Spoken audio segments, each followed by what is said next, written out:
مسیح یسوع کے عظیم نام میں آپ سب کی سلامتی ہو۔ میرا نام پاسٹر پرویز رحمت مسیح ہے اور خداوند مجھے اپنی خدمت کے لیے the last age ministries Pakistan کے حوالے سے پاکستان میں اور امریکہ میں اپنی خدمت کے لیے استعمال کر رہا ہے۔ میں جیم ٹیلی ویژن کا شکر گزار ہوں جنہوں نے یہ موقع دیا کہ میں مسیح کے ساتھ صلیبی کلمات میں سے تیسرا کلمہ آپ کے ساتھ شیئر کر سکوں۔ اور تیسرا کلمہ ہمیں یوحنا رسول کی معرفت لکھی گئی انجیل اس کا 19 باب اور اس کی 26 اور 27 آیت میں یوں ملتا ہے: یسوع نے اپنی ماں اور اس شاگرد کو جس سے محبت رکھتا تھا پاس کھڑے دے کر ماں سے کہا، آئے عورت، دیکھ تیرا بیٹا یہ ہے۔ پھر شاگرد سے کہا، دیکھ تیری ماں یہ ہے۔ اور اسی وقت سے وہ شاگرد اسے اپنے گھر لے گیا۔ میرے عزیزو، ہمیں ہمیشہ یہ سمجھنے کی ضرورت ہے کہ مسیح کے 7 صلیبی کلمات ایک مکمل واز ہے۔ جس طرح پہاڑی واز کے بارے میں ہم جانتے ہیں، اسی طرح اسے صلیبی واز کہا جاتا ہے، کیونکہ 7 کلمات جو ہیں وہ مکمل، کیونکہ 7 کا عدد ہی جو ہے وہ کاملیت کا عدد ہے۔ اور جب ہم 7 صلیبی کلمات کے حوالے سے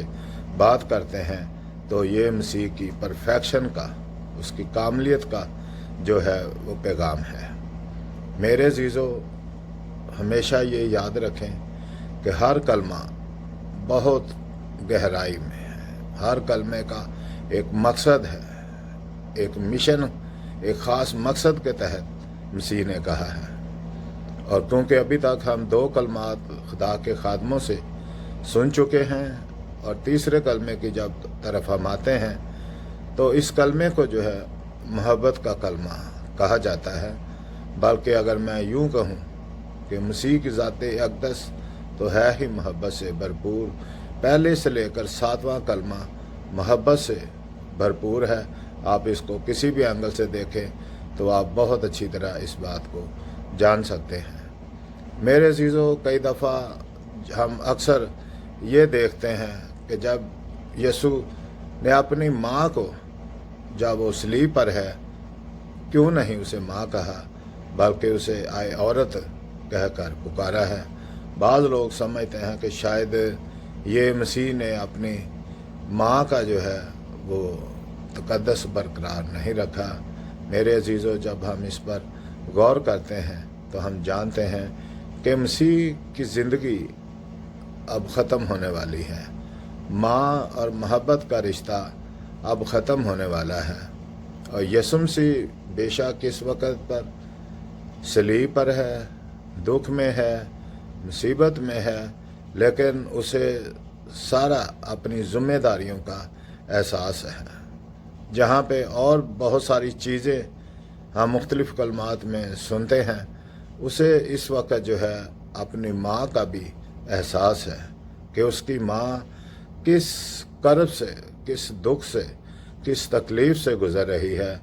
اور ہم میں سے شاید کوئی بھی اس بات کا اندازہ نہیں لگا سکتا کہ اس وقت مقدسہ مریم کی کیا حالت ہے۔ خاص طور پر وہ والدین جن کا ایک ہی بچہ ہے، وہ اس بات کو بہتر سمجھ سکتے ہیں، اور وہ چاہتے ہیں کہ ان کے بچے کو ایک زندگی میں کانٹا بھی نہ لگے، اور اس ماں کے بارے میں سوچے جس کی آنکھوں کے سامنے اس کے بیٹے پر تشدد کیا جاتا ہے، کوڑے مارے جاتے ہیں، کانٹوں کا تاج پہنایا جاتا ہے، ہاتھوں میں پاؤں میں کیل ٹھونکے ہوئے ہیں، اور وہ ایسی بے بس ماں ہے کہ وہ چاہتے ہوئے بھی اپنے بیٹے کی ہیلپ نہیں کر سکتی، کسی طور سے اسے سہارا نہیں دے سکتی۔ اور بچپن سے لے کر اب تک جس محبت سے اس نے اپنے بیٹے کو پالا ہے، آج وہ بیٹا دکھوں کی اور غموں کی جو ہے تصویر بنا ہوا ہے۔ اور مقدسہ مریم اس وقت نہایت شکستگی کی حالت میں ہے، اور مسیح یسوع جب اسے آئے عورت کہہ کر پکارتا ہے تو میرے عزیزوں مسیح کا مقصد یہ ہے کیونکہ میں اب اپنا مشن ختم کر کے جانے والا ہوں۔ مسیح نہیں چاہتا کہ اس وقت مقدسہ مریم اسے صرف بیٹے کے حوالے سے جانے، بلکہ آئندہ سے وہ اسے یسوع اور نجات دہندہ کے طور پر جانے۔ اور جب وہ اس اینگل سے سوچے گی تو یقیناً اس کی سوچ جو ہے وہ فرق ہوگی۔ وہ یسوع کی صلیب کو بہتر طور پر جان سکے گی کہ یسوع مسیح آج اگر صلیب پر ہے تو اس کا ایک مقصد ہے، تاکہ وہ بھی ایک نجات دہندہ کے طور پر اسے قبول کرے۔ لہٰذا اس میں کوئی ایسی بات نہیں ہے کہ مقدسہ مریم کو وہ عزت نہیں دی گئی، بلکہ مسیح کے اسے پورا احساس ہے کہ اگر میں اس وقت اسے اپنی ماں کہوں گا تو یقیناً اس کا دل پھٹ جائے گا۔ میرے عزیزو، یسوع مسیح کی زندگی پر غور کریں کہ وہ خود مصیبت میں ہے، اذیت میں ہے، لیکن اس نے پھر بھی اس بات کا خیال رکھا ہے کہ اسے اپنی ماں کی ذمہ داری جو ہے کسی کو سونپنی ہے۔ اور بعض اوقات ہم یہ سوچ سکتے ہیں کہ جب یسوع مسیح کے اور بھائی اور بہنیں تھیں تو کیوں نہیں یسوع نے ان کے حوالے کیا، اور ان کے بارے میں ہم کلام میں جانتے ہیں، صاف لکھا ہے کہ وہ مسیح پر ابھی تک ایمان نہیں لائے تھے۔ لہٰذا مسیح نہیں چاہتا تھا کہ وہ اپنی ماں کو ایسے افراد کے حوالے کرے جو اس کی دیکھ بھال نہ کر سکے۔ میرے عزیزو، جہاں اس کلمے میں مسیح کی محبت ہے وہاں پہ غور کریں کہ یوحنا رسول، جسے محبت کا رسول کہا جاتا ہے، وہ محبت سے بھرا ہے۔ اور یوحنا کی ساری انجیل میں آپ دیکھیں گے کہ اس کی پہچان صرف یہ ہے کہ وہ شاگرد جس سے یسوع محبت کرتا تھا۔ اب ہم یہ نہ سوچیں کہ اس کا مطلب ہے کہ یسوع صرف یوحنا سے محبت کرتا تھا اور دوسروں سے محبت نہیں کرتا تھا۔ میرے عزیزو، یسوع سب سے محبت کرتا تھا، اور اگر آپ عام دنیا میں، عام روٹین میں دیکھیں تو ہمیشہ ہر خاندان میں کوئی نہ کوئی کسی کا فیورٹ ہوتا ہے، اور یوحنا ان 3 شاگردوں میں سے اندرونی حلقے میں ہے جو یسوع سے محبت کرتا ہے۔ پھر یوحنا کی محبت کا اندازہ اس بات سے لگائیں کہ سارے شاگرد اسے چھوڑ کر بھاگ چکے ہیں، اور یوحنا واحد شاگرد ہے جو اس وقت صلیب تلے مقدسہ مریم کے ساتھ کھڑا ہے تاکہ وہ مسیح کو آخری سانس تک بھی وفاداری سے اس کے ساتھ رہ سکے۔ میرے عزیزو، یہ ہوتی ہے محبت کہ اچھے وقت میں ہر بندہ آپ کا ساتھ دیتا ہے، لیکن جب آپ پر مشکل وقت آتا ہے تو ہم عام دنیا میں بھی دیکھتے ہیں کہ لوگ، دوست، یار، عزیز ہمیں اکثر چھوڑ جاتے ہیں۔ میرے عزیزو، یوحنا کو محبت کا رسول ایسے ہی نہیں کہا گیا۔ یوحنا نے اپنی جان کی پرواہ نہیں کی کہ اس کے ساتھ کیا بنے گا۔ وہ آخری لمحے تک صلیب کے نیچے کھڑا ہے،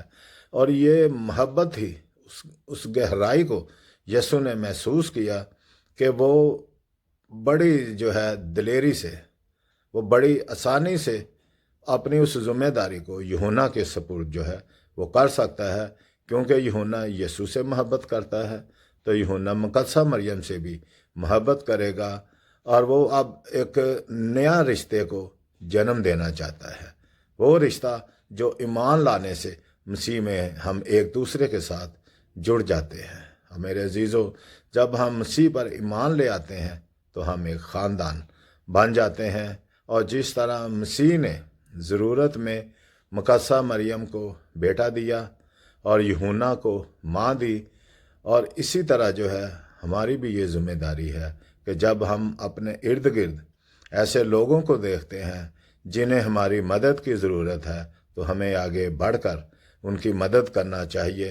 نہ کہ جس طرح کہ ہم اس کمیونٹی میں رہتے ہیں جہاں پر ہمیں عیب جوئی کرنے کا بہت شوق ہے، لوگوں کی برائیاں کرنے کا بہت شوق ہے۔ میرے عزیزو، اس سے ہٹ کر آپ یہ دیکھیں کہ ضروری نہیں کہ ہمارا اگر کوئی رشتہ دار ہے، واقف ہے، تو ہم اسی کی مدد کریں۔ ہر ضرورت مند ہمارا پڑوسی ہے، اور ہر ضرورت مند کو ہماری مدد کی ضرورت ہے، اور یہ مدد ضروری نہیں کہ صرف پیسوں سے ہو، آپ پیار سے، محبت سے، گائیڈنس سے، اور جس طرح سے بھی اس وقت ضرورت ہے آپ اس محبت کو شیئر کریں۔ جب آپ محبت کو شیئر کریں گے تو لوگ آپ کی زندگی میں ایک فرق دیکھیں گے، اور وہ فرق یوں ہے کہ آپ مسیح کے ماننے والے ہیں۔ میرے عزیزو، میں آپ کو چیلنج دینا چاہتا ہوں کہ ہم کلمے تو 2000 سال سے سن رہے ہیں، کیا ہم اس کلمے پر، اس کلمے سے مراد صرف یہی کلمہ نہیں بلکہ کلام ہے جو مسیح کے منہ سے نکلا ہے، کیا ہم اس کلام پر جو ہے عمل کرتے ہیں؟ کیا ہم اس کلام کو اپنے دل میں، اپنی زندگی میں رکھتے ہیں؟ اور کیا ہم دوسروں سے جب محبت کرتے ہیں تو جیسے یونان کلام میں لکھا ہے کہ خدا کو کبھی کسی نے نہیں دیکھا، جب ہم ایک دوسرے سے محبت کرتے ہیں تو پھر لوگ اس فرق کو جانتے ہیں، اور واقع ہی پھر لوگ مانتے ہیں کہ واقع ہی یہ یسوع کے شاگرد ہیں۔ صرف چرچ جانا، بائبل پڑھنا یا دہ یقی دینا ٹھیک ہے، بہت اچھی بات ہے، لیکن پریکٹیکلی بھی ہمیں جو ہے مسیح کی محبت کو دوسروں تک لے کر جانا ہے۔ اور اگر آج جس چیز کی سب سے زیادہ ضرورت ہے وہ محبت ہے، میں آپ کو چیلنج کروں گا کہ اپنی زندگی میں دوسروں کی برائیوں کو چھوڑ کر اپنے گریبان میں جھانکیں، اپنی کمزوریوں پر، اپنی خامیوں پر غور کریں، تو آپ کے اندر کبھی بھی جرأت نہیں ہوگی کہ آپ کسی کو پوائنٹ آؤٹ کریں کوئی کیا کر رہا ہے، آپ کیا کر رہے ہیں۔ اور میرے عزیزو، آج مسیح کی صلیب ہمیں اس محبت کی یاد دلاتی ہے جو وہ ہم سے رکھتا ہے، کیونکہ یہ مسیح کی محبت تھی کہ اس نے اپنا آسمانی مقام چھوڑ کر، اپنا الہی مقام چھوڑ کر جسم کی صورت اختیار کی، اور اس نے کوئی گناہ نہیں کیا۔ گناہ ہمارے تھے، ہمارے گناہوں کے عوض اس نے اپنے آپ کو قربانی کے طور پر پیش کیا، اور ایک ایسی قربانی کہ جس کے بعد آئندہ کبھی کسی قربانی کی ضرورت نہیں ہے۔ میرے عزیزو، چیلنج یہ ہے کہ مسیح تو اپنا کام 2000 سال پہلے کر کے واپس باپ کے پاس جا چکا ہے، کیا میں اور آپ اس پر ایمان رکھتے ہیں؟ کیا میں اور آپ اس کو اپنا شخصی نجات دہندہ مانتے ہیں؟ اور اگر ابھی تک ایسا نہیں کیا تو آج موقع ہے کہ گڈ فرائیڈے والے دن آپ کے پاس موقع ہے کہ جس طرح ڈاکو نے ایک اقرار کیا اور مسیح اسے آسمان کی بادشاہی میں اپنے ساتھ لے گیا، آپ بھی ایک اقرار کریں کہ اے خداوند، میں گنہگار ہوں، مجھے بھی اے خداوند اپنی بادشاہی میں یاد کر۔ اور خداوند اسی وقت، خداوند سچی توبہ کو جو ہے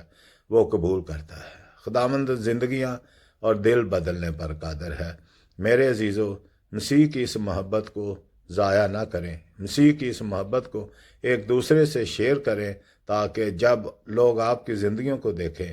تو وہ خداوند کی تعریف کریں کہ واقعی یہ خداوند کے لوگ ہیں۔ خداوند آپ سب کو برکت دے اور ایسا کرنے کا فضل دے، مسیح یسوع کے نام میں، آمین۔